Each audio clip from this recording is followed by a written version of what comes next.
Solo friends, स्वागत है आपका अपने चैनल यूपी स्टडी पॉइंट में। एक बार फिर से जितने भी स्टूडेंट हैं यूपी बोर्ड क्लास 10 का एग्ज़ाम दे चुके हैं, आज हिंदी का पेपर था दोस्तों। अगर आपका पेपर कोड है 801 HE, तो आप यहाँ पर इस वीडियो में आपके जितने भी क्वेश्चंस आए हैं सभी का सलूशन प्राप्त कर सकते हैं। जितने भी क्वेश्चंस आपके विकल्पीय टाइप पूछे गए हैं सभी का आंसर हम बताने वाले हैं दोस्तों। आप ज़रूर से मैच करिए, कितने क्वेश्चन सही होते हैं आपके, आप ज़रूर से कमेंट बॉक्स में बताइएगा। बाकी अगर आपका पेपर कोड कोई दूसरा है तो आप अपने पेपर को हमें व्हाट्सअप कर सकते हैं, जो कि मेरा व्हाट्सअप नंबर है दोस्तों, आप नोट कर सकते हैं 6390236012। इस पर आप व्हाट्सअप कर दीजिए दोस्तों। इस पर व्हाट्सअप करने से आपका बेनिफिट रहेगा कि आपको नेक्स्ट वीडियो में उसका सलूशन मिल जाएगा, या फिर हम आपको व्हाट्सअप के ही माध्यम से उसका भी आंसर ज़रूर से आपको बताएंगे। चलिए दोस्तों, स्टार्ट करते हैं। तो ये कुछ इस तरीके से दोस्तों आपका यहाँ पर प्रश्न पत्र है, यहाँ पर आप देख सकते हैं, जिसमें पहला प्रश्न दोस्तों पूछा गया है कि रक्षाबंधन नाटक के नाटककार कौन से हैं। चार ऑप्शन आपके सामने हैं: उपेंद्र नाथ अस्क, हरिकृष्ण प्रेमी, राम कुमार वर्मा और चतुरसेन शास्त्री। तो इसका जो राइट आंसर होगा दोस्तों वो ऑप्शन नंबर बी होगा, हरिकृष्ण प्रेमी, जो कि हमारे रक्षाबंधन नाटक के नाटककार हैं दोस्तों। तो ये ऑप्शन नंबर बी अगर आपने लगाया है तो बिल्कुल आपका एकदम राइट आंसर हो जाएगा। नेक्स्ट क्वेश्चन दोस्तों रामधारी सिंह दिनकर की रचना है, जो कि यहाँ पर पहला है कि संस्कृत के 4 अध्याय, साहित्य और कला, अनंत आकाश और इंद्रजाल। तो इनमें से जो राइट आंसर होगा दोस्तों वो ऑप्शन नंबर कौन सा होगा? वो ऑप्शन नंबर दोस्तों ए है, जो कि है संस्कृत के 4 अध्याय रामधारी दिनकर की दोस्तों बहुत ही फेमस रचना है। तो ये ज़रूर से आप यहाँ पर देख सकते हैं। तो ऑप्शन नंबर ए अगर आपने लगाया है तो बिल्कुल एकदम राइट आंसर आपका दोस्तों हो जाएगा। नेक्स्ट क्वेश्चन दोस्तों है कि राग दरबारी रचना के उपन्यासकार हैं। पहला है कमलेश्वर, दूसरा है श्री लाल शुक्ल, तीसरा है अज्ञेय और चौथा है दोस्तों नरेश मेहता। तो जिसके जो राइट आंसर होगा दोस्तों वो होगा आपका option number B, Shri Lal Shukla ji, जो कि हमारे राग दरबारी रचना के उपन्यासकार हैं। अगला क्वेश्चन दोस्तों जो कि है कि शुक्ल युग के अन्य 4 नाम कौन कौन से हैं। तो दोस्तों शुक्ल युग को हम प्रसाद युग के नाम से भी जानते हैं, क्योंकि यहाँ पर जयशंकर प्रसाद की रचना दोस्तों प्रसाद युग में हुई है। प्रेमचंद युग के नाम से भी जानते हैं, क्योंकि हमारे मुंशी प्रेमचंद्र भी शुक्ल युग में दोस्तों रचना किए हैं। छायावाद युग भी हम कहते हैं, क्योंकि यहाँ पर छायावाद के जितने भी लेखक थे वो भी यहाँ पर शुक्ल युग में दोस्तों रचना लिखे हुए हैं। तो इनमें से सभी आपका जो होगा दोस्तों वो एकदम राइट आंसर यहाँ से हो जाएगा। तो ऑप्शन नंबर डी जो है दोस्तों आपका वो एकदम राइट आंसर होगा। नेक्स्ट क्वेश्चन दोस्तों आपका देखते हैं, जो कि है कि विष्णु प्रभाकर किस युग के कहानीकार हैं। पहला ऑप्शन है भारतेंदु युग, दूसरा है छायावादी युग, तीसरा है द्विवेदी युग और दोस्तों चौथा है इनमें से कोई नहीं।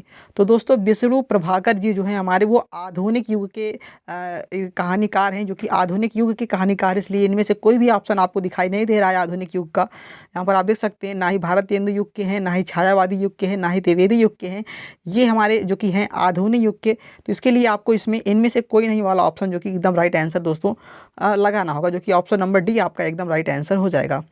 नेक्स्ट क्वेश्चन दोस्तों देखते हैं, जो कि है भाव विलास के रचनाकार हैं। पहला ऑप्शन है केशव दास, दूसरा है देव, तीसरा है पद्याकर और चौथा है मतीराम। तो दोस्तों भाव विलास जो कि बहुत ही फेमस रचना है, किसकी है दोस्तों? तो वो रचना है केशव दास की बहुत ही फेमस रचना है, जो कि है भाव विलास। तो ऑप्शन नंबर ए आपका बिल्कुल राइट आंसर है, आप मैच कर सकते हैं। अगला दोस्तों है कि प्रयोगवादी काव्य की विशेषता क्या होती है। दोस्तों प्रयोगवादी युग जो हमारा था उसमें काव्य की विशेषता क्या था? पहला है चित्रमयी कल्पना की प्रधानता, दूसरा है रूढ़ियों के प्रति विद्रोह, तीसरा है प्राकृतिक वर्णन और यहाँ पर चौथा है आश्रयदाताओं की प्रशंसा। तो दोस्तों जो इसमें राइट आंसर होगा वो होगा आप लोगों का कि रूढ़ियों के प्रति विद्रोह। इनमें यहाँ पर रूढ़वादी या जो भी प्रथाएँ थी उनके बारे में काफ़ी अच्छी रचनाएं दोस्तों प्रयोगवादी युग में देखने को मिली थी। तो ऑप्शन नंबर बी आपका जो होगा एकदम राइट आंसर हो जाएगा। आगे देखते हैं दोस्तों, अगला क्वेश्चन है जो कि है कि काव्य के प्रति एवं रचना शैली के आधार पर रीतिकाल कितनी धाराएं स्वीकार की गई हैं। तो इनमें से पहला है 1, दूसरा है 5, तीसरा है 3 और चौथा है 6। तो दोस्तों काव्य के प्रवृत्ति के आधार पर इसमें 3 रचनाएं दोस्तों स्वीकार की गई हैं, 3 धाराएं स्वीकार की गई हैं। तो ऑप्शन नंबर सी आपका एकदम राइट आंसर हो जाएगा। आगे देखते हैं दोस्तों कि जौहर काव्य के रचनाकार हैं।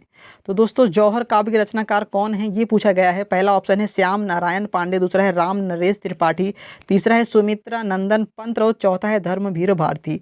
तो दोस्तों इसका जो राइट आंसर होगा, क्योंकि जौहर काफ़ी ज़्यादा फेमस रचना है श्याम नारायण पांडे जी की, तो ऑप्शन नंबर ए आपका एकदम राइट आंसर हो जाएगा। श्याम नारायण पांडे इसके एकदम राइट आंसर होंगे दोस्तों। अगला है चिदम्बरा के रचनाकार हैं।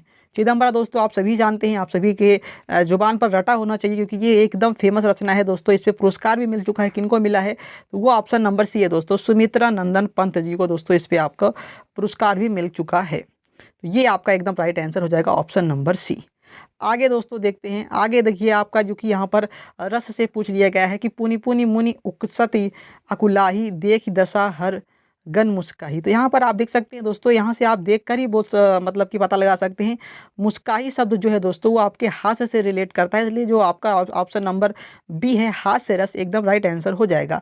यहाँ से आप दोस्तों पढ़ के भी इसका आंसर जो है बता सकते हैं। तो ऑप्शन नंबर बी आपका एकदम राइट आंसर होगा, जो कि होगा हास्य रस। आगे दोस्तों देखते हैं जो कि है कि आहुति सी गिर पड़ी चिता पर चमक उठी ज्वाला सी उपर्युक्त में कौन सा अलंकार है। तो दोस्तों यहाँ पर आप देख सकते हैं आहुति सी गिर पड़ी चिता पर, तो यहाँ पर उपमा दी जा रही है कि वो आहुति सी चिता पर गिर पड़ी, तो इसके लिए यहाँ पर उपमा अलंकार दोस्तों हो जाएगा। उपमेय और उपमान का यहाँ पर दोस्तों जो कि काफ़ी ज़्यादा वर्णन किया जा रहा है, इसलिए यहाँ पर उपमा अलंकार यहाँ से हो जाएगा। अगला जो कि क्वेश्चन है दोस्तों कि दोहा छंद का ठीक उल्टा कौन सा होता है। तो आप सभी ने पढ़ा होगा दोस्तों, जब आप इसकी परिभाषा पढ़ रहे होंगे तो आपने पढ़ा होगा दोस्तों कि दोहा छंद का उल्टा सोरठा होता है, और सोरठा का उल्टा क्या होता है दोस्तों? दोहा होता है। तो इसलिए ऑप्शन नंबर सी आपका एकदम राइट आंसर दोस्तों यहाँ से हो जाएगा। अगला क्वेश्चन दोस्तों देखते हैं जो कि है अनुरूप में उपसर्ग है। तो दोस्तों उपसर्ग पूछा गया है, तो उपसर्ग जो होता है दोस्तों वो पहले वाला शब्द होता है कि पहले लगकर शब्द की प्रधानता को बढ़ा देता है दोस्तों। तो उपसर्ग में पहला ऐसा कौन सा यहाँ पर अनुरूप में लगा हुआ है जो कि रूप की प्रधानता को बढ़ा रहा है? तो वो दोस्तों आपका अनु है। तो यहाँ पर अनु इसका एकदम राइट आंसर हो जाएगा। आगे देखते हैं दोस्तों राम कृष्ण में कौन सा समास है। तो राम कृष्ण में आप यहाँ पर कौन सा समास लगाएंगे, क्योंकि यहाँ पर देखिए डैश लगा हुआ है, तो काफ़ी स्टूडेंट यहाँ पर द्वंद्व समास भी सोच सकते हैं, लेकिन इसमें दोस्तों कर्मधारय समास होगा, जो कि राइट आंसर कर्मधारय समास होगा। द्वंद्व समास भी ऑप्शन में दिया गया है, लेकिन यहाँ पर कर्मधारय होगा। तो ये आपका एकदम राइट आंसर हो जाएगा। अगला दोस्तों है कि वायु समीर बयार पर्यायवाची है। तो आप सभी ने बहुत ही अच्छे तरीके से पढ़ा होगा दोस्तों, ये सभी जो पर्यायवाची है वो हमारी हवा के पर्यायवाची हैं। तो ऑप्शन नंबर सी इसका एकदम राइट आंसर दोस्तों हो जाएगा। अगला है दोस्तों तस्मय शब्द में विभक्ति एवं वचन है। तो दोस्तों तस्मय जो कि आप लोगों का तस्य धातु का दोस्तों चतुर्थी एवं एक वचन है तस्मय। उसके बाद होता है दोस्तों यहाँ पर तस्मात् तस्मय ताभ्यम, इस तरीके से कुछ करके होता है दोस्तों, मुझे अभी एग्जैक्ट याद नहीं आ रहा है, लेकिन ये तस्य धातु का दोस्तों चतुर्थी विभक्ति एवं एक वचन है। तो ऑप्शन नंबर ए आपका एकदम राइट आंसर हो जाएगा। अगला दोस्तों है संदेह पूर्ण कथन को कहते हैं। जिसमें भी संदेह आपको लगे वो कौन सा कथन होता है? क्या साधारण वाक्य होता है, क्या प्रश्नवाचक होता है, क्या संदेहात्मक होता है, या फिर नकारात्मक होता है? तो दोस्तों आप जाहिर है कि अगर संदेह है तो दोस्तों संदेहात्मक वाक्य ही होगा। तो ऑप्शन नंबर सी एकदम राइट आंसर हो जाएगा। अगला है दोस्तों कि मैं पत्र लिखूंगा वाक्य का कर्म वाच्य में परिवर्तित कीजिए।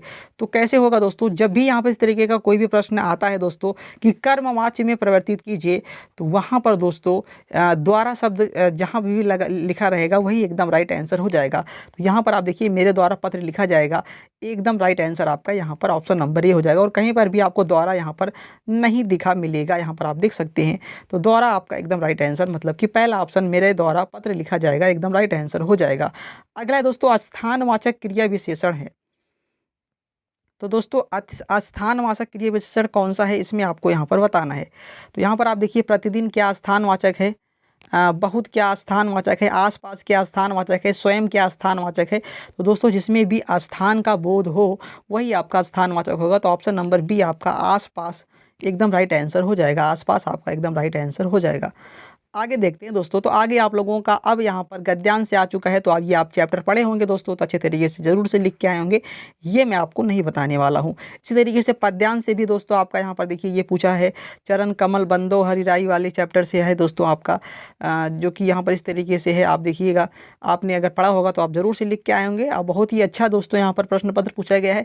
इसके बाद संस्कृत में अनुवाद पूछा गया दोस्तों, वाराणसी शब्द वाराणसी वाले चैप्टर से है कि वाराणस्याभ्याम प्राचीन काल देव गेहे गेहे विद्यान दिव्यम ज्योति मतलब कि प्राचीन काल से ही यहाँ पर घर घर विद्या की दिव्य ज्योति मतलब कि ज्योतिर्मान है, वाराणसी ऐसा स्थान है। तो ये बहुत ही अच्छा दोस्तों है, ये मैं पूरा आपको बता सकता हूँ, लेकिन अभी यहाँ पर फिलहाल के लिए मैं आपको इसके बारे में नहीं बताऊंगा। अगला दोस्तों जो कि अलेक्जेंडर चैप्टर से है कि अलक्षेंद्रा भारत एक राष्ट्रमिति वचन विद्रोधा, इस तरीके से करके दोस्तों दिया गया है, तो ये आप यहाँ पर लिख सकते हैं।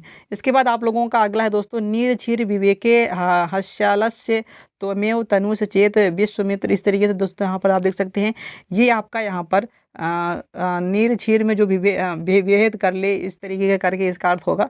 तो ये मैं आपको अर्थ नहीं बताने वाला क्योंकि आपने ऐसे अच्छे तरीके से पढ़ा है तो ज़रूर से करके आएंगे। सार्था प्रो सतो मित्रम भव्या मित्रम गृहे सता, इस तरीके से करके है दोस्तों। तो ये कौन से चैप्टर से आप ज़रूर से कमेंट बॉक्स में बताइए। अगर आपको इसका सोल्यूशन चाहिए तो आप ज़रूर से बताइए, मैं पार्ट 2 लेके आऊँगा जहाँ पर इसका पूरे तरीके से दोस्तों मैं आपको अर्थ सहित यहाँ पर चैप्टर का नाम भी बताऊँगा, तो वो ज़रूर से मैं करूँगा। फिलहाल के लिए मैंने आपको यहाँ पर बहुविकल्पीय टाइप जितने भी क्वेश्चन थे उनके लिए ही दोस्तों मैंने आपको ये बताया है। अगला दोस्तों जो कि है मुक्ति दूत, या फिर आपके यहाँ जो भी चलता है ज्योतिर्जवाहर, मेवाड़ मुकुट, जो भी आपके यहाँ चलता है, जैसे कि यहाँ पर दोस्तों मेवाड़ मुकुट चलता है तो मेवाड़ मुकुट से ही सभी स्टूडेंट लिख के आते हैं। आगे दोस्तों है इस तरीके से कर्ण भी यहाँ पर है, देखिएगा। तो ये आपके यहाँ अगर कर्ण चलता है तो कर्ण भी आप कर्मवीर भारती भी लिख सकते हैं, तुमुल भी आप लिख सकते हैं। तो जो भी आपके यहाँ चलता है दोस्तों आप ज़रूर से लिखे होंगे। इस तरीके से यहाँ पर आप देखिए पदम पुन्ना नाल बख्शी, रामधारी सिंह दिनकर, डॉक्टर राजेंद्र प्रसाद, तीनों में से किसी एक का दोस्तों आपको जीवन परिचय अच्छे तरीके से और उनकी एक एक रचना यहाँ पर लिखनी होती है।